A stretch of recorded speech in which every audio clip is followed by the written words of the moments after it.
gracias a todos por estar aquí esta mañana en esta ocasión que tenemos un tema que es bastante importante, sobre todo en estos tiempos, porque no solamente se va a hablar sobre la sustentación de la tesis, sino además sobre la sustentación en tiempos de virtualidad, porque han cambiado algunas cosas en estos tiempos.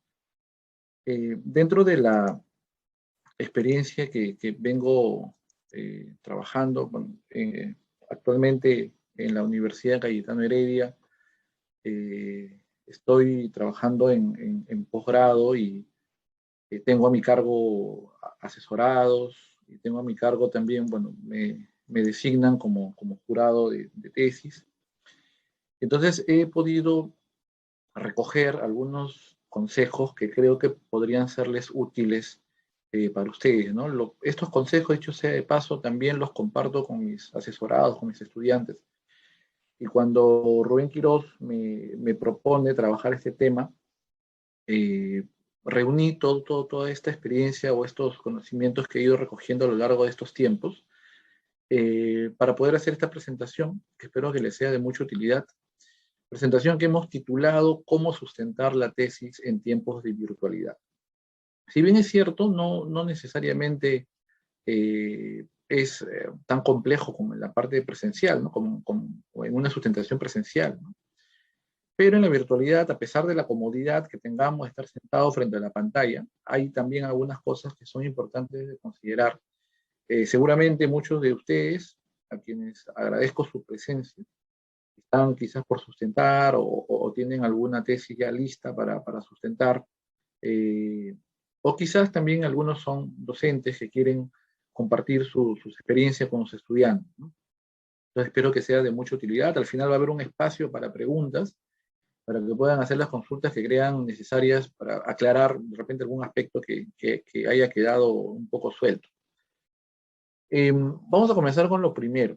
Lo primero es que el paso importante, fundamental, es haber culminado la tesis y haberla culminado nosotros, ¿no? Yo creo que ese es el primer paso importante. Cuando digo haber culminado la nosotros, es que nosotros hayamos tenido el esfuerzo de haber hecho la tesis, ¿no? De haber terminado la tesis, ¿no? Porque si nosotros mismos hicimos la tesis, la trabajamos y la culminamos, pues vamos a tener un conocimiento mucho mayor para poder sustentar, ¿no? Eh, si es que la tesis ha tenido pues alguna, eh, digamos, algún acto impropio o no ético, ¿no? En el que quizás alguien comercializó una tesis, la situación se complica, ¿no? Porque pues quizás no tenemos el conocimiento para poderlo sustentar, ¿no? Entonces, lo primero, creo que el paso inicial, que nosotros seamos conscientes del trabajo que hemos hecho, ¿no? Y que además es un trabajo largo, ¿no? Culminar una tesis no es un trabajo a corto plazo, es un trabajo a largo plazo, que nos cuesta mucho esfuerzo, por cierto, y que finalmente en el momento de la sustentación podemos tener en cuenta todas esas lecturas, todas esas eh, esos conocimientos que hemos podido acumular a lo largo de toda la temporada, de haber recibido, de haber leído, de haber analizado, ¿no? Una serie de información. Bueno, lo primero, luego de eso, ¿no? Vamos a ir haciendo algunos tips que me parecen que son fundamentales para tener una buena presentación, una buena sustentación de tesis. Lo primero es estar preparados académica y emocionalmente. Lo académico era lo que acabo de mencionar, ¿no? O sea, si nosotros tenemos claro lo que hemos hecho, tenemos el conocimiento, lo hemos podido recoger, revisar, leer y releer inclusive, eso está bien, pero por otro lado también hay un aspecto emocional. La tranquilidad de estar frente al jurado y sustentar. No es lo mismo estar parado en una situación, en un evento presencial que un evento virtual. El evento virtual te da un poco más la tranquilidad, ¿no? Y quienes estén cerca de sustentar ahora en tiempo de virtualidad, quizás ese sea un punto a favor, ¿no? No sabemos si el próximo año se retorne a sustentaciones presenciales. No sabemos cuándo, por último, Entonces, quienes estén ahorita cerca de sustentar, pues les sugiero que apuren, ¿no?, sus trámites para que lo puedan hacer, porque creo que la sustentación virtual es mucho más, o sea, tiene muchas más ventajas que la presencial, ¿no? Eh, Emocionalmente, pues puedes estar un poco más tranquilo, ¿no? Puedes tener menos nervios que estar parado frente al jurado, ¿no? Hay un factor emocional que juega mucho. Yo he visto, bueno, también de manera presencial, he sido invitado o he estado presente en algunas sustentaciones y hay pues algunos factores de nervios que son a veces que la persona sabe el tema, pero que no los puede transmitir porque está nervioso y se le nota, y el jurado se da cuenta, obviamente, cuando estás eh, dudoso, cuando dudas de lo que dices, cuando no tienes claridad sobre lo que vas a presentar. La solución está en haber practicado, ¿no? Hay que practicar para estar seguro de lo que decimos. Eh, Cuando se sustenta, yo, por ejemplo, sugiero que se practique frente al espejo, controlando los tiempos, para verse uno en el espejo las gesticulaciones, ¿no? La manera si que efectivamente estás convenciendo de lo que estás diciendo, ¿no? No solamente se trata de que digas, sino de que lo que digas convenza a la persona que te está escuchando, ¿no? Y eso implica, obviamente, tener el conocimiento, la preparación académica, ¿no? Ese es el primer punto, ¿no? Estar tranquilo. Normalmente hay que estar relajado el día que nos toca sustentar, ¿no? Yo no soy mucho de la idea de que la persona esté el mismo día, horas antes, repasando, ¿no? Leyendo. Es como en el examen de admisión, ¿no? En el examen de admisión te aconsejan que ese día estés tranquilo. No vas a estar con tus apuntes a última hora repasando, ¿no? Creo que necesitas un tiempo de tranquilidad ante la sustentación para que estés relajado, ¿no? Y puedas hacer una sustentación sin ningún contratiempo. Lo segundo es que en estos tiempos de virtualidad hay que verificar el espacio, el audio, la cámara, ¿no? El internet, sobre todo internet, ¿no? Sugiero que tengan un internet cableado porque el Wi-Fi puede tener alguna dificultad, ¿no? Entonces, para sustentar deben tener un internet cableado, ¿no? Jalar el cable, conectarlo, y así nos evitamos algún problema que pueda haber con que falle el Wi-Fi o se desconecta, ¿no? Y tener el cable directo que además genera también una potencia mucho mayor en el Internet, ¿no?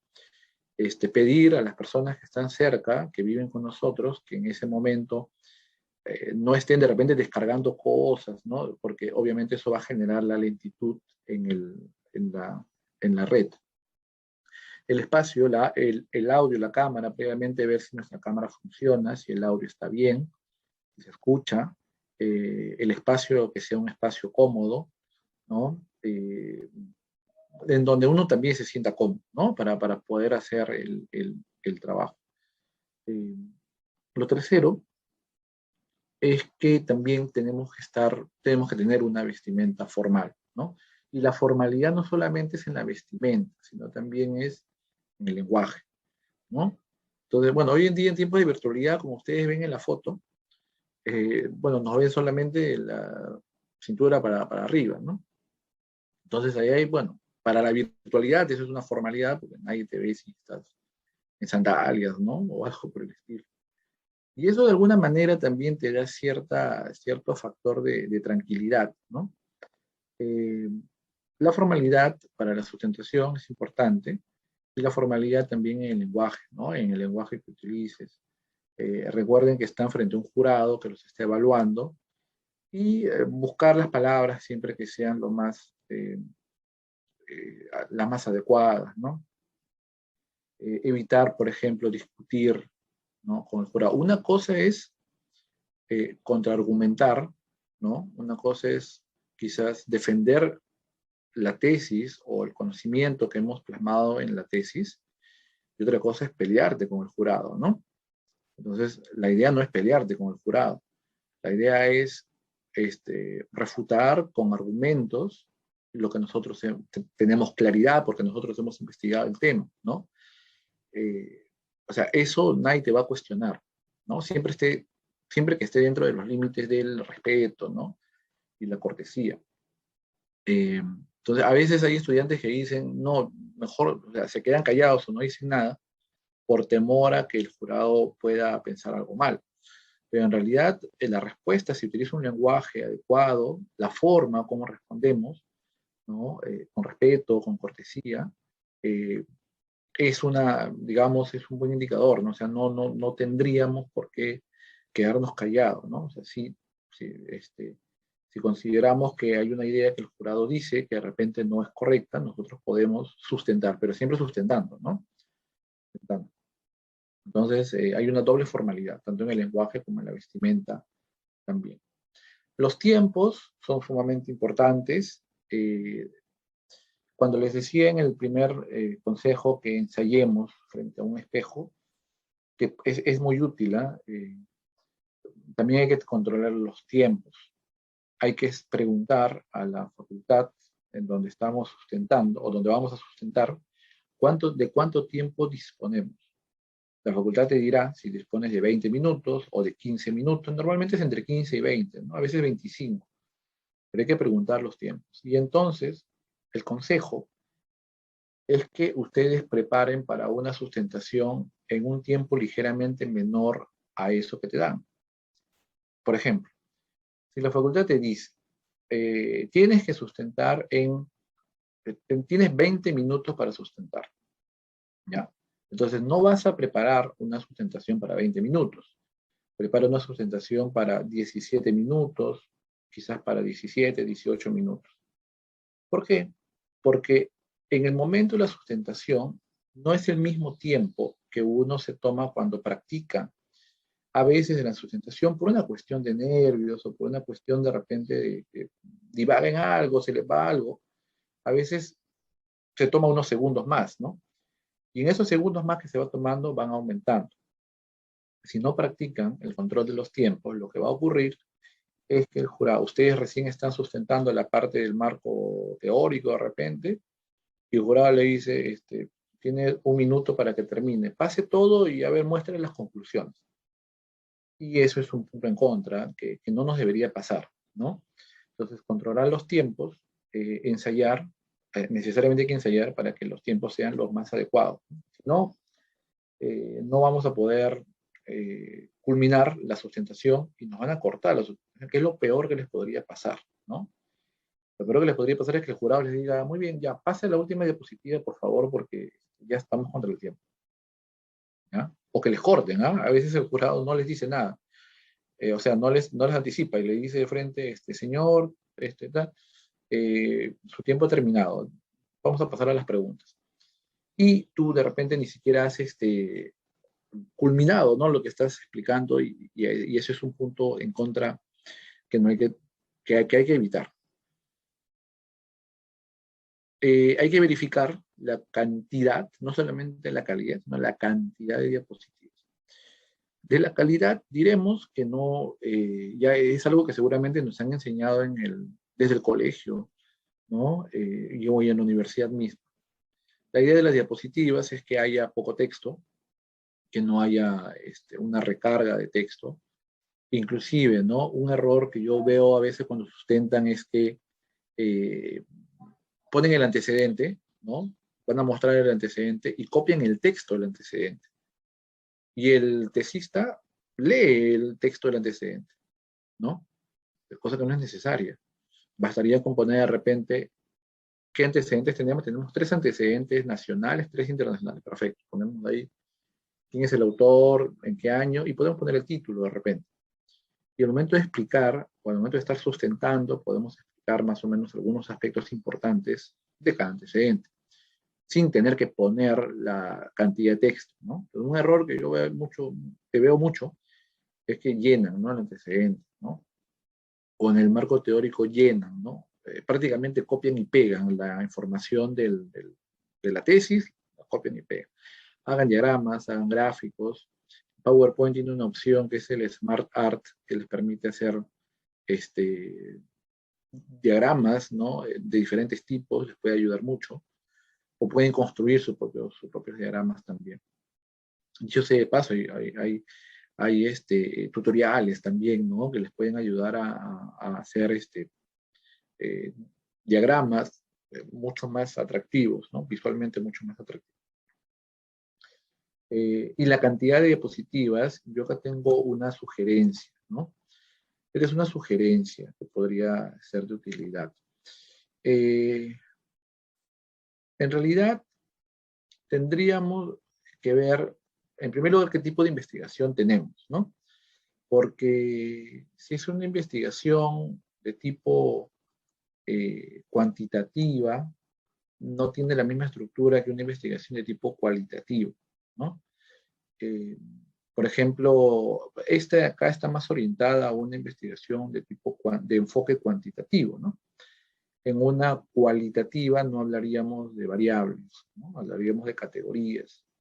Eh, Depende qué tipo de investigación estemos usando, hablaríamos de muestra o hablaríamos de informantes, ¿no? En fin, pero más o menos esto podría servir. Eh, el título, el problema, la justificación, las variables, los objetivos, prácticamente en una diapositiva cada una, ¿no? O sea, no necesitan más, ¿no? Decir el diseño también en una sola, como ven, todas son en una prácticamente. Y los resultados y la discusión sí es donde tendríamos que tener un poco más de información, ¿no? Eh, las conclusiones también, en realidad las necesarias, podrían ser una, dos. Las recomendaciones acá no figura, pero también las recomendaciones podrían estar en una diapositiva nada más, ¿no? O sea, calculamos que podría variar entre unas 15 diapositivas o menos, ¿no? O menos.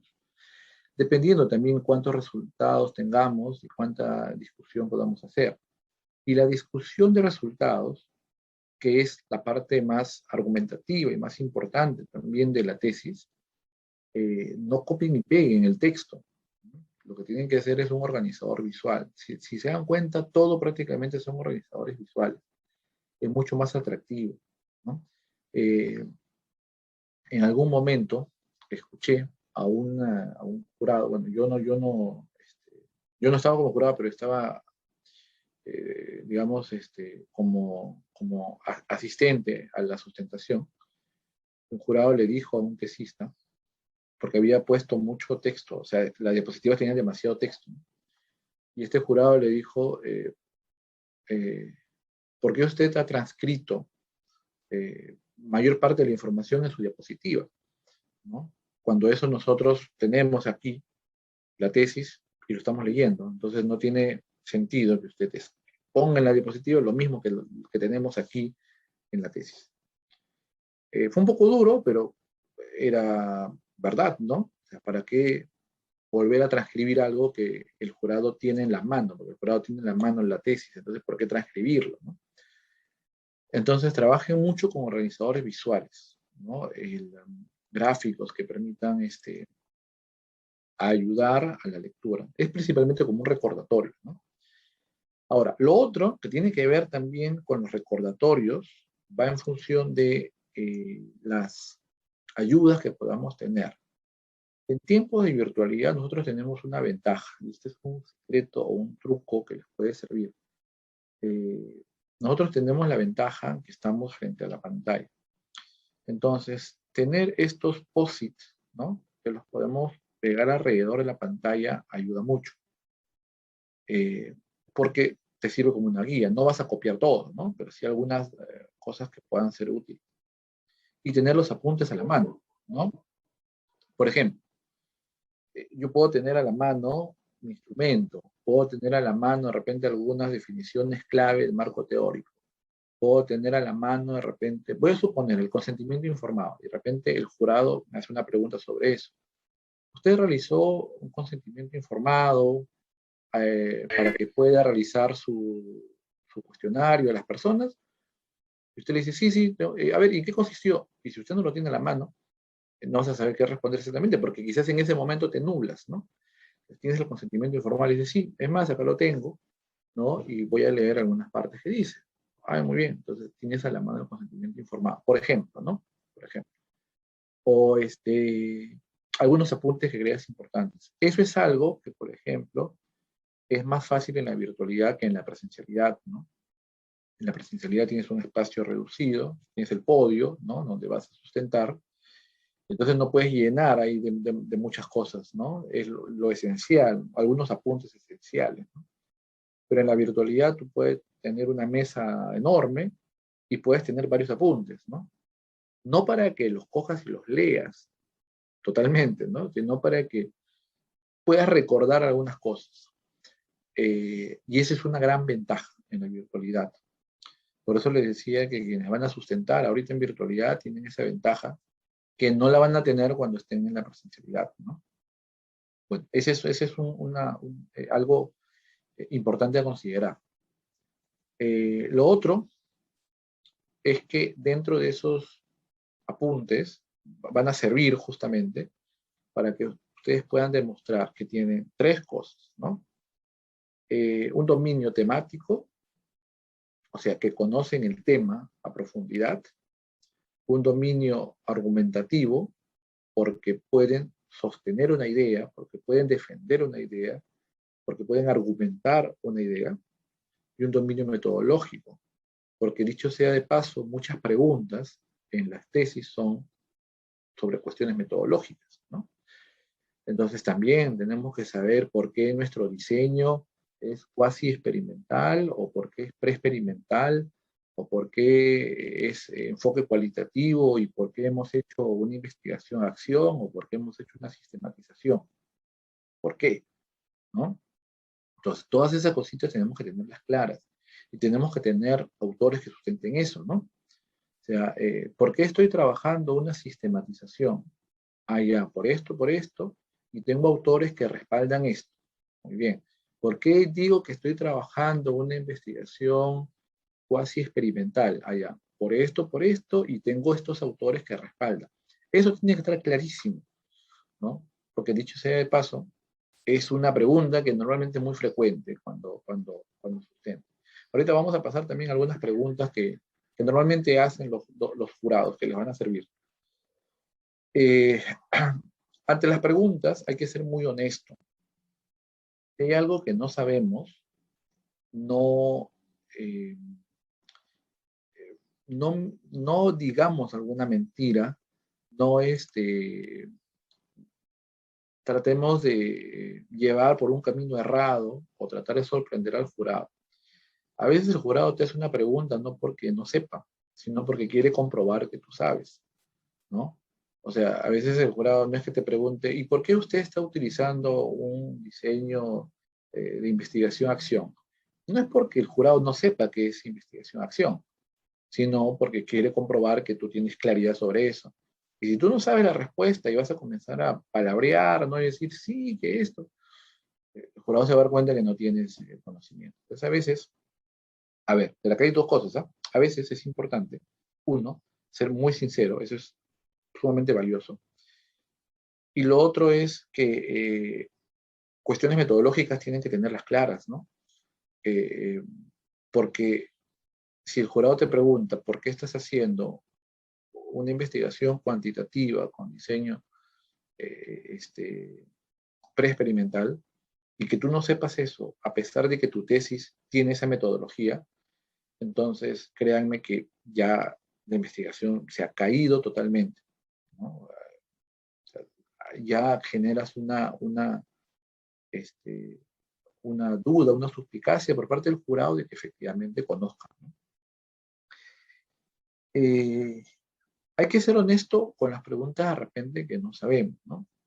Un consejo que yo siempre les doy a mis asesorados es, eh, cuando no sabemos algo o cuando nos cuestionen algo, digamos lo siguiente, digamos, eh, bueno, sí, efectivamente, bueno, le agradezco por la observación, ¿no? Efectivamente veo que ahí en esa parte hay un vacío en mi tesis, pero que lo voy a tomar en cuenta para poder subsanar en algunas próximas investigaciones, ¿no? Que pueden servir además como un insumo para próximas investigaciones. O tomas nota, ¿no? Estoy tomando nota de todas maneras, porque a veces no es que esa última versión quede, ¿no?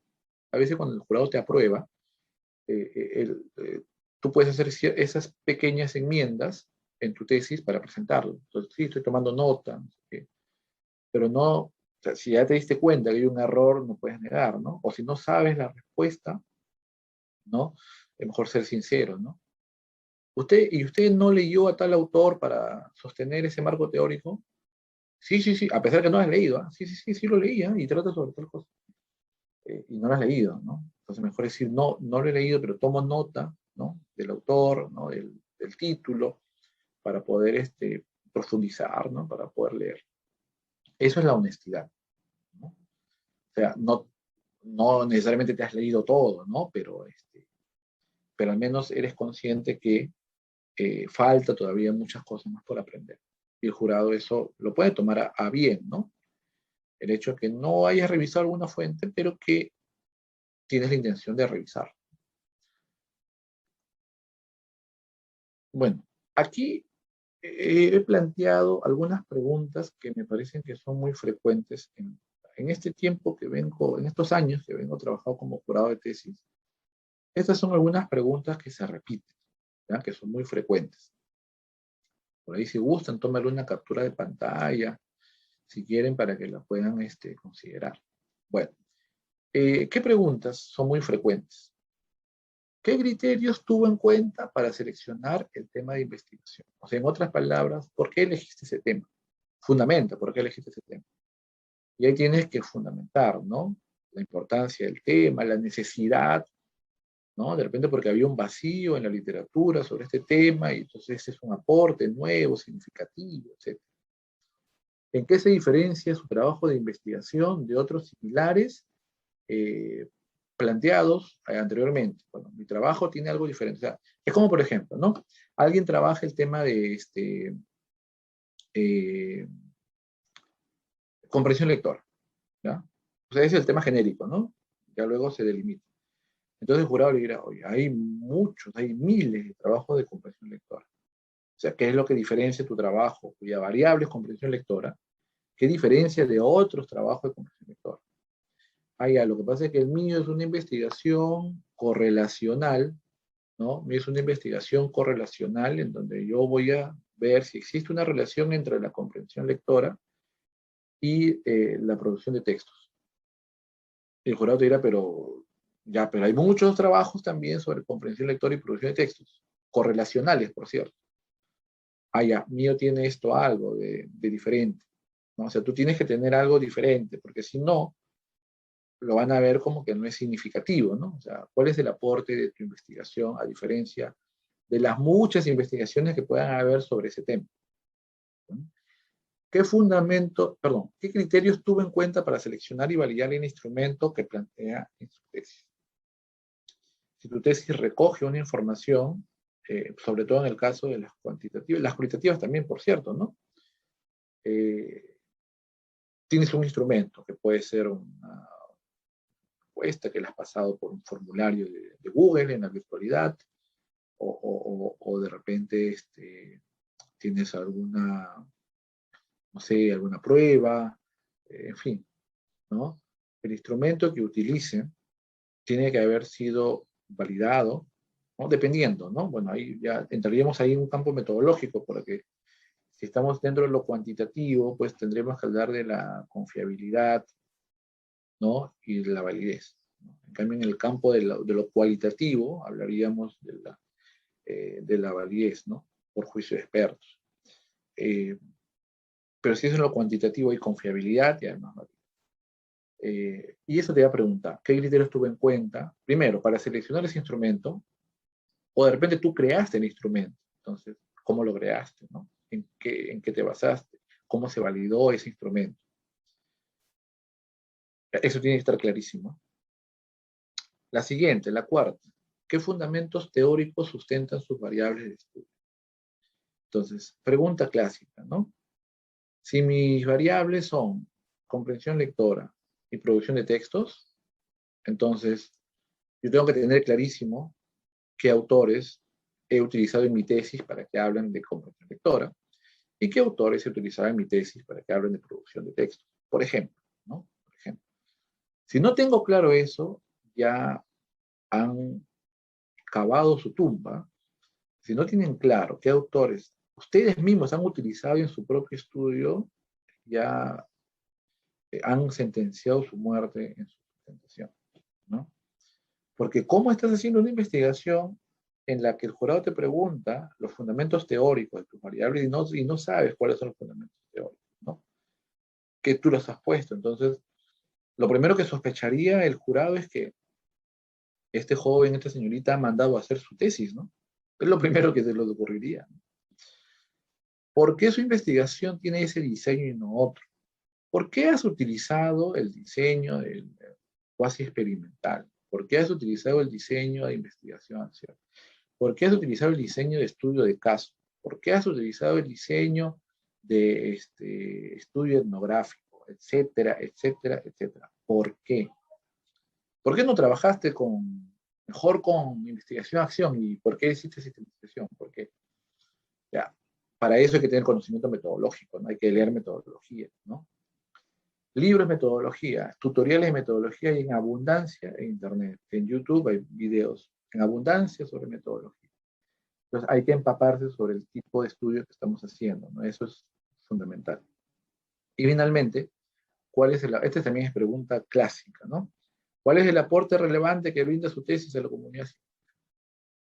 O sea, ¿cuál es el aporte de tu tesis?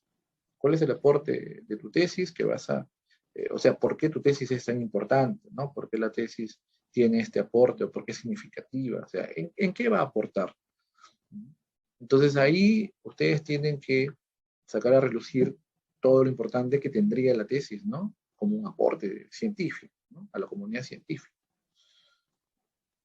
Muy bien. Y finalmente, me parece sumamente útil, ¿ya? Esa es el último tip que le puedo dar, es que asistan a sustentaciones similares, ¿no? Con anticipación, para que vean cómo están sustentando las otras personas, ¿no? Las sustentaciones son de carácter abierto, entonces uno puede asistir. Y si es que no pueden asistir en YouTube, también hay videos, o a veces las mismas facultades suben los videos, ahorita con el tiempo de virtualidad, suben los videos de la sustentación. Entonces tienen que mirar cómo son las sustentaciones en su universidad, porque si yo estoy sustentando en San Marcos, entonces poco me va a servir, bueno, sí me va a servir, ¿no? Pero no tanto que vea de otras universidades, ¿no? Tengo que ver las sustentaciones de mi facultad, en mi universidad, para ver. Es más, de repente, ese señor que está de jurado sentado ahí, es el mismo que me toca de repente cuando yo voy a sustentar. Entonces ya más o menos veo cómo es, ¿no? Puede ser un jurado muy acucioso, ¿no? Muy minucioso con las preguntas. O hay jurados que más bien preguntan más por cuestiones metodológicas, ¿no? O sea, este jurado siempre pregunta cuestiones metodológicas. Este jurado pregunta más cuestiones de marco teórico, ¿no? Entonces ya uno más o menos se da cuenta. Esta última recomendación me parece importantísima, ¿ya? Todo esto es siempre teniendo en cuenta, obviamente, un control pues, académico y emocional, ¿ya? Eh, Sobre todo porque en estos tiempos tiene la facilidad de la virtualidad y la virtualidad además permite el trabajo íntegro o con más tranquilidad porque pueden tener los apuntes, porque pueden tener, digamos, todo el material a la mano y además les puede servir como un apoyo, ¿no? O sea, es diferente a estar de manera presencial. Tomen en cuenta todas estas recomendaciones y recuerden además esta última lámina, que sin tesis no hay paraíso. Muchas gracias a todos por su atención.